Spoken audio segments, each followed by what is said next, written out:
Hello, YouTube family. I'm coming at you once again. This is Jennifer with Jennifer's Glowing, and I love the sun.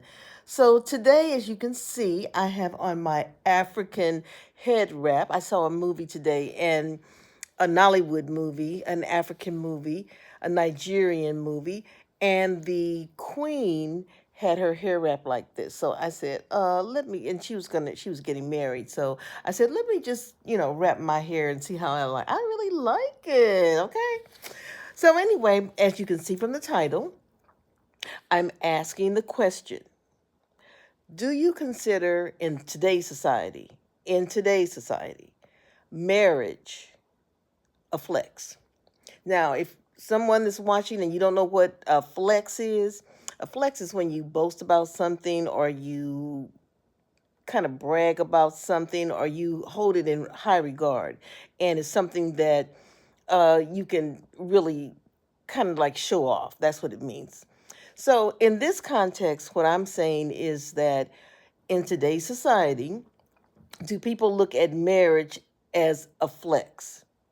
So now, on one hand, you can say, well, it's a big accomplishment, it's a commitment.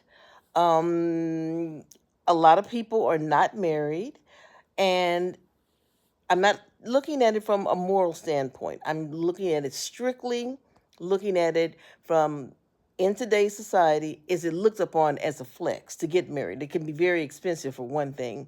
And some people may say, they argue, okay, well, it's just a piece of paper. I don't, what is that? It's just a piece of paper. People get divorced. The divorce rate is so high. But a lot of times, the same people that are saying that, no one's asking them to get married anyway. So then you go back to the question, is it a big deal or a flex to be married? And I say it is. Because for a person to make that commitment to you in front of all their family, friends, loved ones, even if you go down to the courthouse, you still need a witness. So you're saying, I love this person, I want to be with them, and they're saying for the rest of their life, although that's not always the case, but that's what the committed vows are saying for the rest of your life. Now, I remember when my aunt got divorced, it was just so frowned upon that in the church that she went to, which was a Catholic church, she couldn't even take communion. So she lost rights and privileges of taking communion, a holy sacrament, because she was getting a divorce, which meant she broke her vows. So, I mean, I don't even know if that's still in the Catholic religion. I'm not making a judgment call on that at all. As I said, I'm not looking at this from a moral standpoint at all.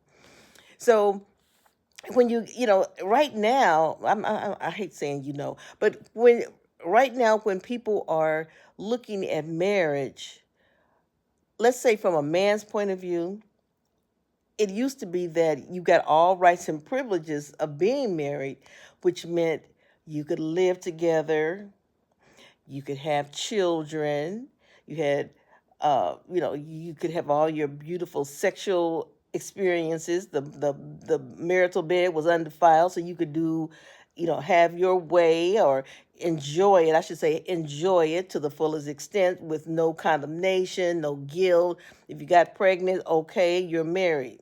Okay. So in that regard, that's a kind of an old-fashioned idea, but it's still as if, I mean, I don't want to put a moral stamp on it, but that's still looked upon as what that you get all those rights and privileges.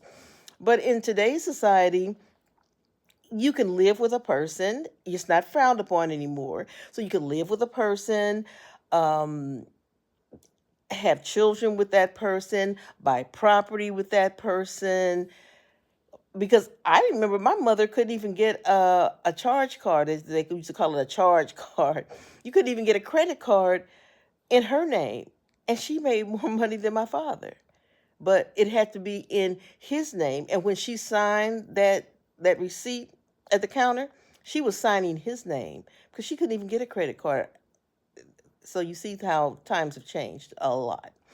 But all contracts, if you were married, even you didn't even have the choice of being able to get your tubes tied or without your husband's consent back in the day, whereas that's your body, you do what you want to do with it. But back in the day, that you had to get your husband permission, or they expected the husband to be in agreement if you did decide that you didn't want any more children. But I'm just wondering, what do you think? I want to get some, and down in the comments, leave me some comments and tell me, what do you think of it, as if you think that being married, getting married, the whole, the engagement, all of that, is it a flex or is it really a big deal? Because and when I say big deal, I mean that it takes a lot of work to be married. I've been married. It takes a lot of work, and I don't mean strenuous work. I mean, up here, it takes work. You have to be mindful of the other person's feelings. You have to get to know that person. Sometimes people used to jump and get married. They didn't even know the person that long, and they would get married. Whereas now, people kind of try you out for size, and they want to live with you for a little bit and have some years before they determine whether or not they're going to make that commitment.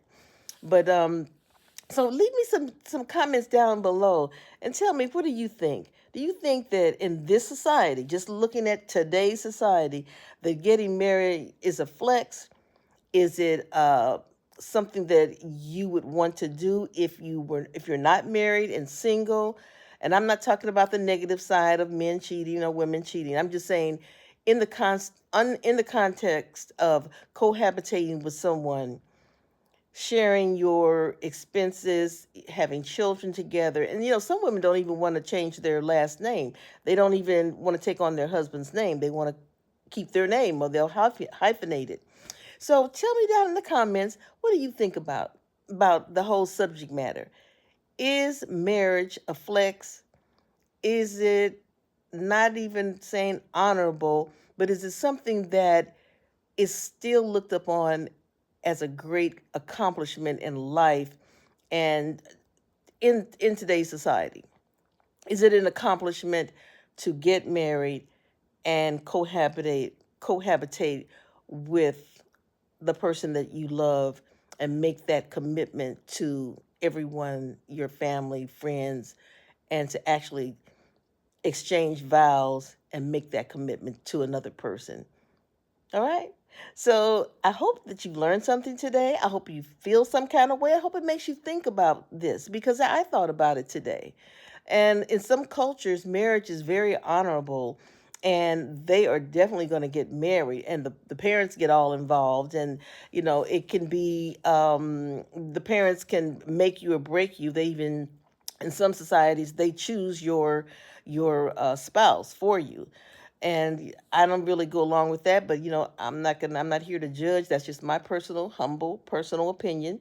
I think that should be something that two people make that choice, and it shouldn't be forced. Usually it's forced as the woman, she's forced to do it. But comment down below and tell me how you guys feel about that. So you've been watching Jennifer's Glowing, and I'll catch you on another video. Be blessed, y'all.